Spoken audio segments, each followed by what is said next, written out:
Good morning. So we're moving right along with Permaculture, a designer's manual by Bill Mollison. And today we are going to talk about surplus and yields, basically how to generate a surplus in your garden, in your yard. And Mollison has a number of different strategies that he applies to this problem. So we're going to talk about the different strategies that he discusses. But first we're going to talk about different kinds of resources and kind of how they behave in your system. So what is a resource? A resource is, there are different kinds of resources. And so, for instance, a basil plant is a resource, right? And that is a resource that can be increased by modest use. And so that's the first type of resource that Mollison talks about. Things that can be increased by modest use, like mint, basil, like coppiced trees. You've heard me talking about that recently. These are basically things that if you use them, you will get more of them. So picture a basil plant. When you snip a branch off, 2 branches grow out. And then you snip those branches, 2 more branches go out. So the more you use it, the more you get from it. There are also resources that are unaffected by use. So if you have a tree in your yard that needs a little, or a plant in your yard that needs a little extra warmth, you can put rocks around that plant, and those rocks will absorb the light of the sun, and they will radiate back that heat overnight and create a slightly warmer environment, microclimate for your plant. So that is an example of, those rocks are an example of a resource that is really unaffected by use. You can use those rocks for a long, long time with no effect. A river that is diverted, a small part of the river is diverted and creates electricity and then goes back to the river. That is a resource that is essentially unaffected by use. Yes, there are some effects, but you still have the river and you've rerouted some of that water, so you get that water back to the river. So in a sense, is unaffected by that use. Yes, there's an effect landscaping-wise, but yeah, I think you're following my point. There are also resources that degrade with use or disappear with use, and those are sometimes resources that are overused, like fisheries are sometimes overtaxed, and then the fish deplete over time because they are overused. Things like stored grain, which can only be stored for a certain amount of time and then it degrades. And stored food in general degrades over time. So you have a window of time when you can use that resource. There are resources that are reduced by use, like fossil fuels, where really they are not going to replenish in a reasonable amount of time, and so every time you use them, you have less.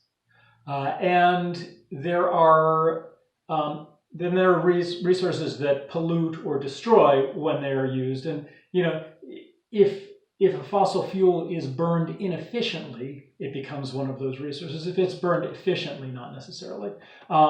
Poisons that are used for agricultural purposes, things like DDT, things like radioactive materials that when we take them and use them, then, and quite often we actually increase the radioactivity to use them, then you have a waste product that will pollute if you choose to have that form of energy. So Mollison suggests that a responsible policy would focus on especially on increasing our use of those resources that increase by use or are unaffected by use, and use those that are affected by use in a way that preserves them as much as possible, and totally avoid using any resources that pollute. It seems like a rational policy. It's not the policy that humans have used for thousands of years, but it would be a rational policy for us to follow. The other thing that he wants to bring our attention to is that almost any resource, if it is used inappropriately or if it is not used, if it is wasted, so if we have a surplus, an overabundance of a resource and don't know what to do with it, it turns into pollution.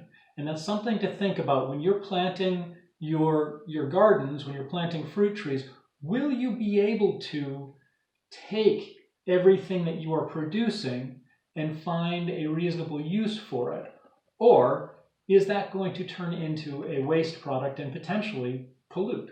So it's something to think about when you're planning your system. Is if you create too much abundance and have no way of dealing with it, if you trap too much water in your system, for example, and usually it's a good idea to find ways to keep water in your system. But if you trap too much, it will cause pollution as things stagnate. If it's not moving through, if it's stagnating too much. So then Mollison moves on from talking about resources to talking about yields, basically the things that we get from a system, the things that we plan and design to get, and the things that we get out of that system. And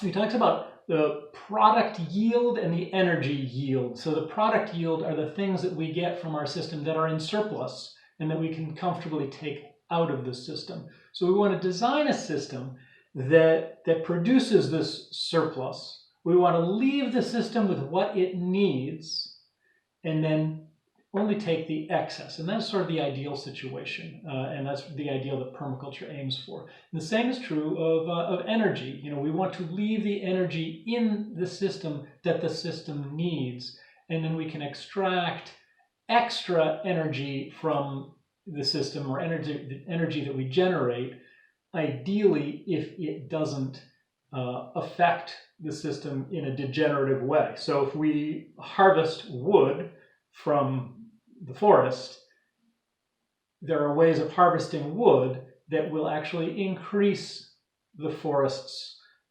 carrying capacity by opening up small clearings, by creating coppices like I talked about recently, and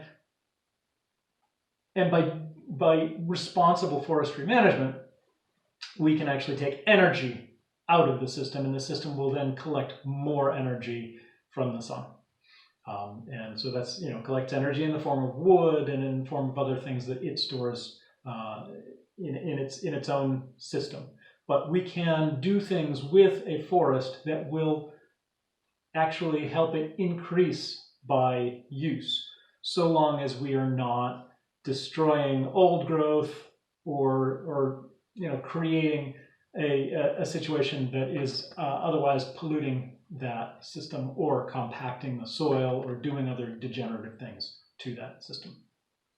So yes, the ideal permaculture system sustains itself and then offers a surplus yield, which is something that we can, as humans, use. And this energy all basically comes from natural resources. All of the energy that we have on Earth comes either from the sun or from energy that was stored long ago by organisms that absorbed that energy from the sun and stored it. There are also minerals and things like that, but the actual energy input, those minerals are all recycled and put back into the system again and again and again, but the energy input comes from the sun. That's really our only energy source.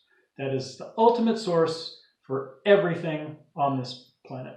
And we are really lucky because that is a resource that is unaffected by use. So we can use as much sunlight as we want, and the sun is going to continue to go about its business without degrading. We can't suck so much energy out of the sun that it stops working. So we're really, really fortunate to have such an amazing energy source as that. So So what are some strategies that we can use to create abundance, to create a greater yield?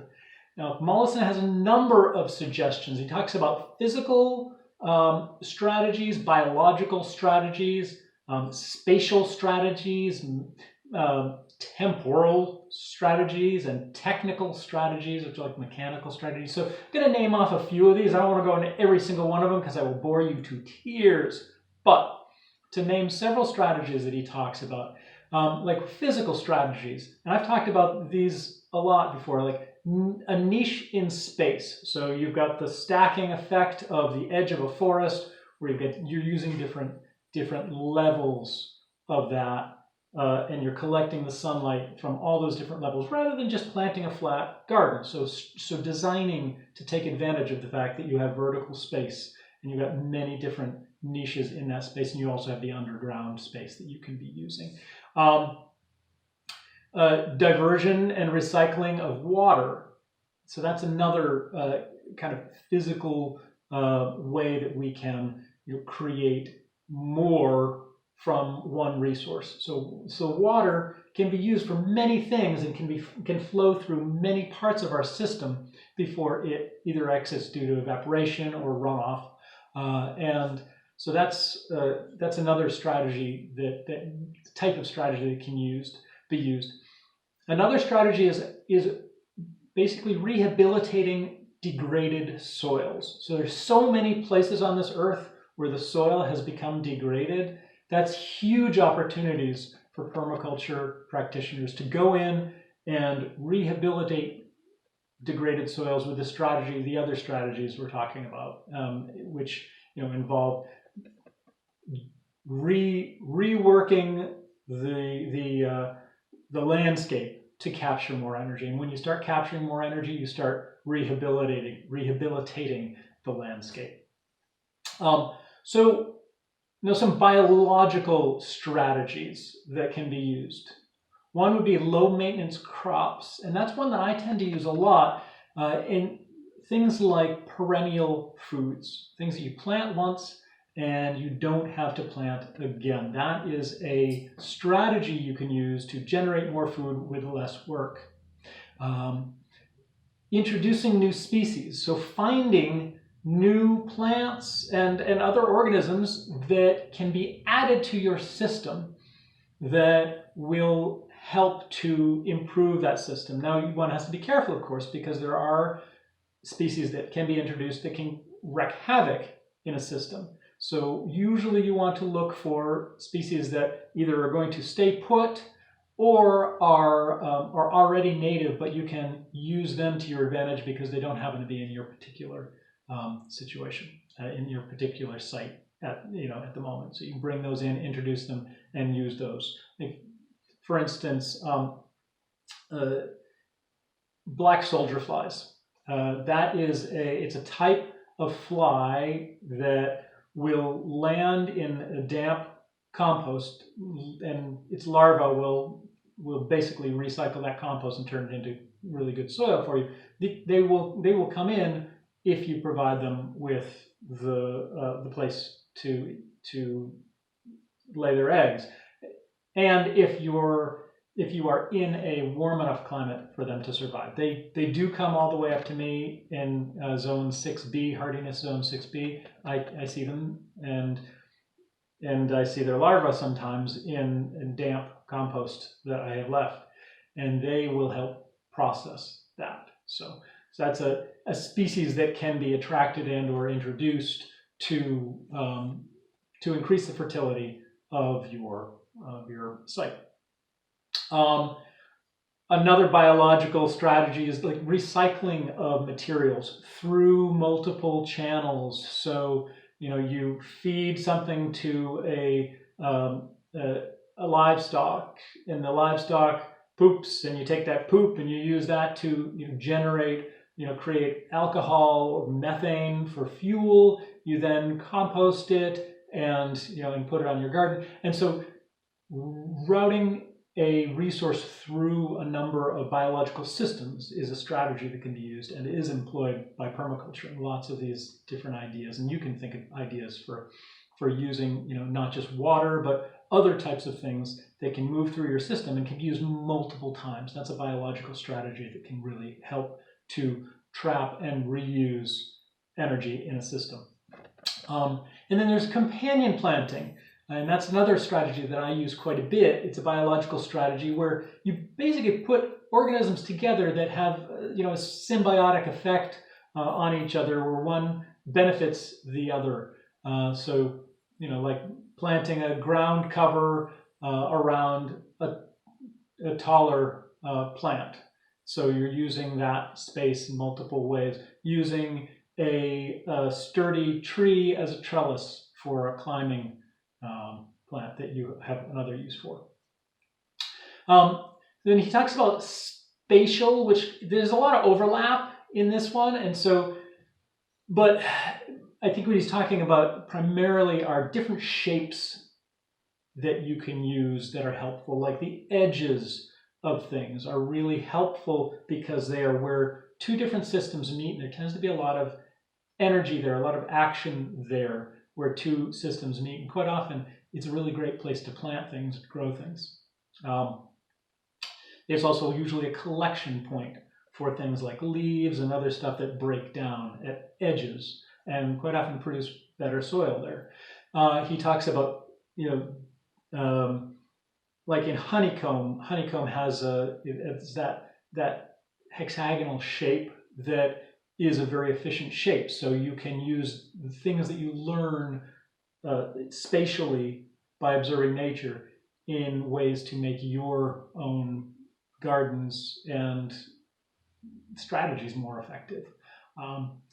He also talks about temporal, which means time strategies. So things like crop rotation are strategies that are employed by permaculture.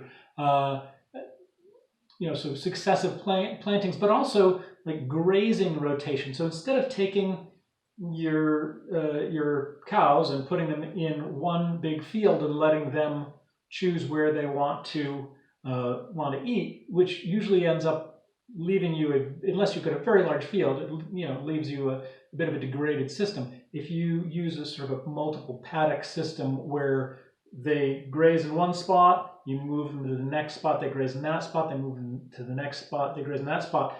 And if you have enough of these spaces, the first one, by the time they get back to it, is already grown back. And so you can actually increase your abundance in that way, not having the animals trample over the food again and again, and taking paths through it every day.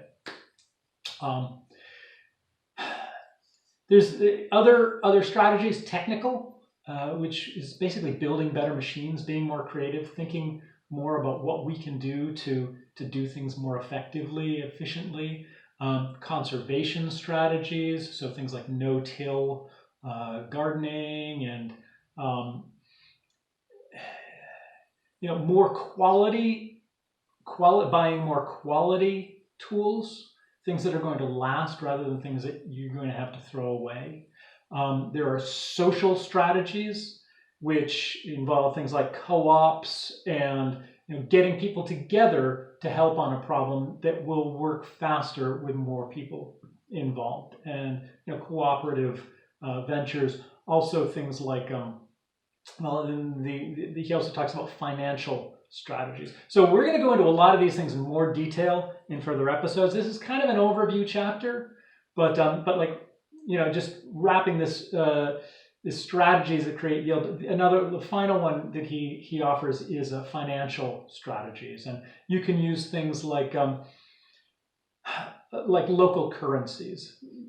Certain places have started to implement local currencies for things like I know in Providence, when people go to the farmer's market, there is a currency that you use in the farmer's market that's not just cash, and so you can use these sort of smaller scale currencies to help keep money in a system, keep energy in a financial system. So permaculture is not just about growing things in your garden, it's also about building community. And so then there are limits to yield.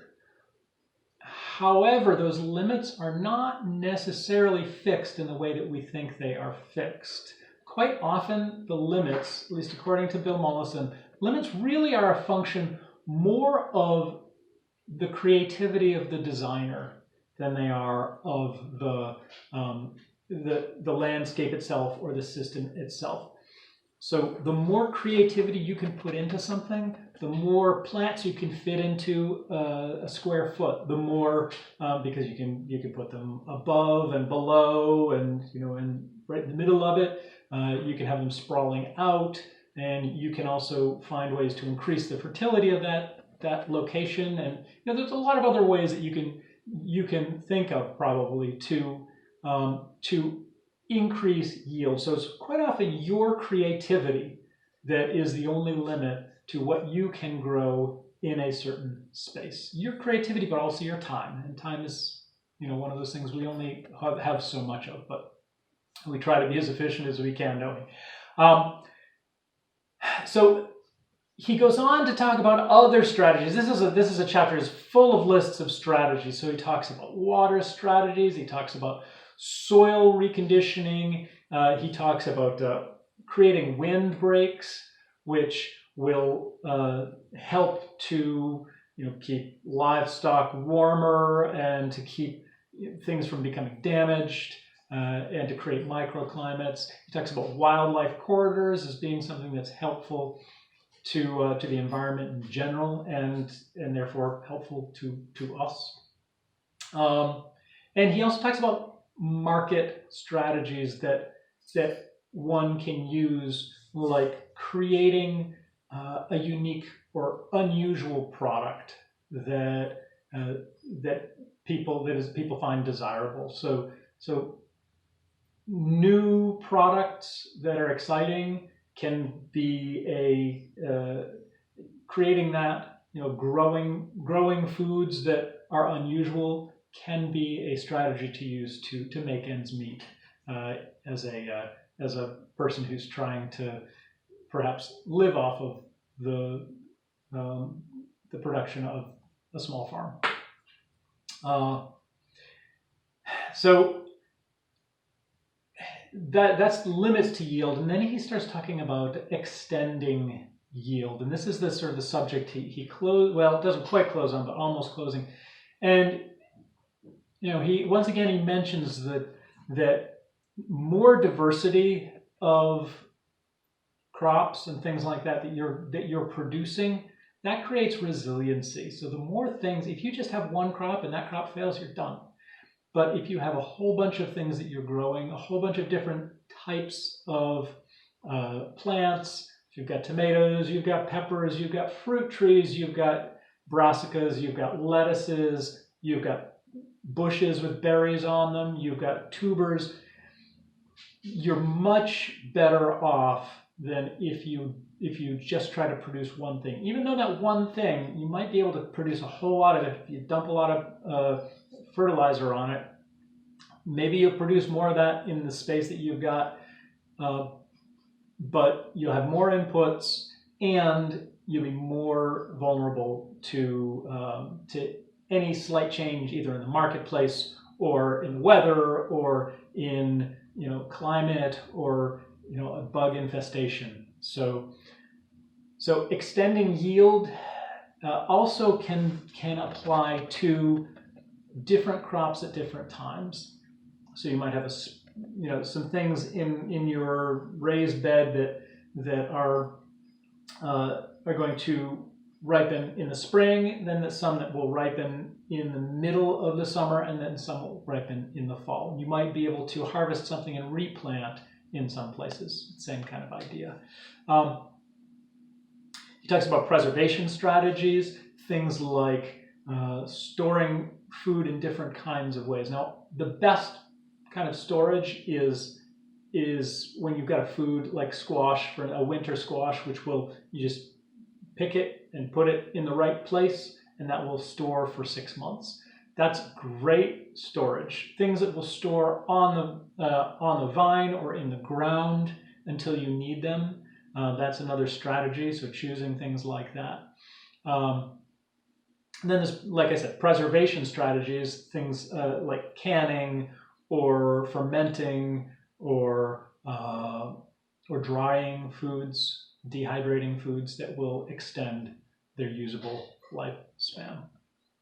Now there are a few barriers and a few issues that Mollison wants to bring to our attention, and one of them is cultural barriers to essentially doing the right thing.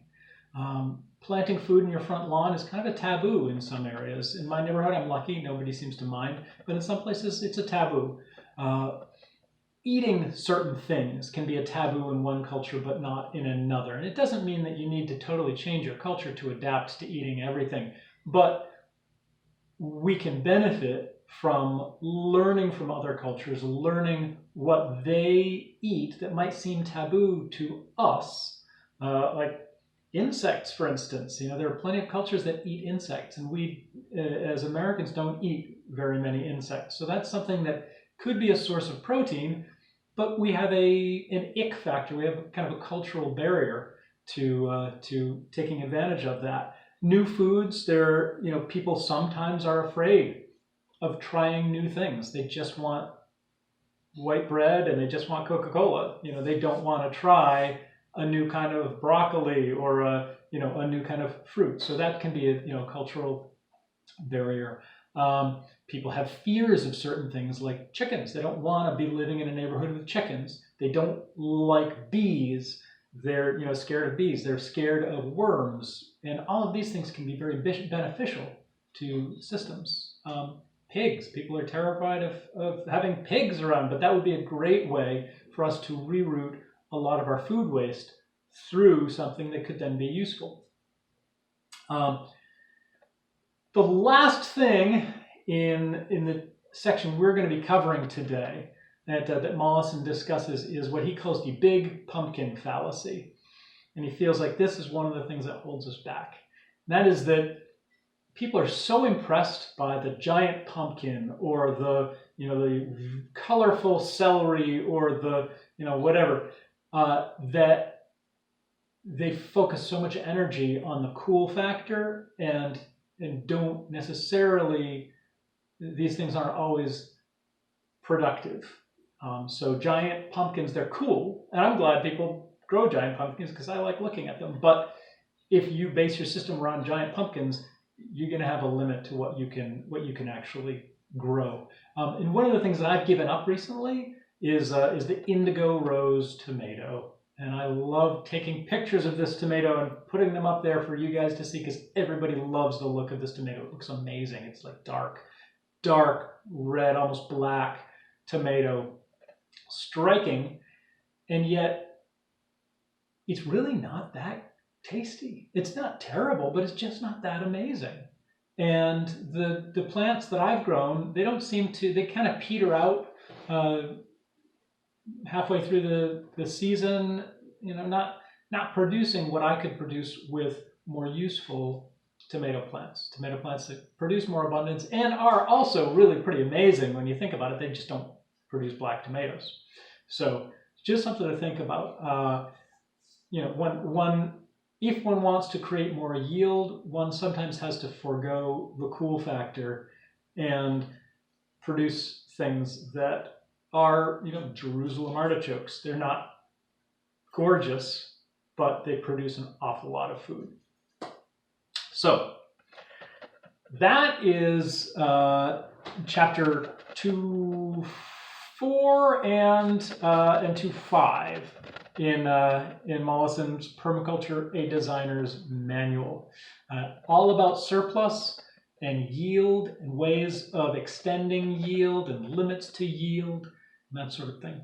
A lot of these subjects, you kind of burn through them in this chapter, but he comes back to them. So never fear, we're going to come back to each and every one of these concepts and treat it in more depth in upcoming episodes. But for now, he's kind of burning through this stuff and kind of giving us a taste of it, and we'll get back to it. So never fear. Thank you so much for following my videos. Please give me a thumbs up and subscribe to this channel. That would be really terrific. Also, if you would check out the foodforestgardenclub.org, I think you're really going to like it. It's a bunch of people getting together on Zoom chats and communicating in other ways so that we can build a community online, especially in this time when we really can't see each other quite as much. But we can continue to do garden club activities in this virtual format. So foodforestgardenclub.org. Please check us out. In the meantime, thanks for joining me.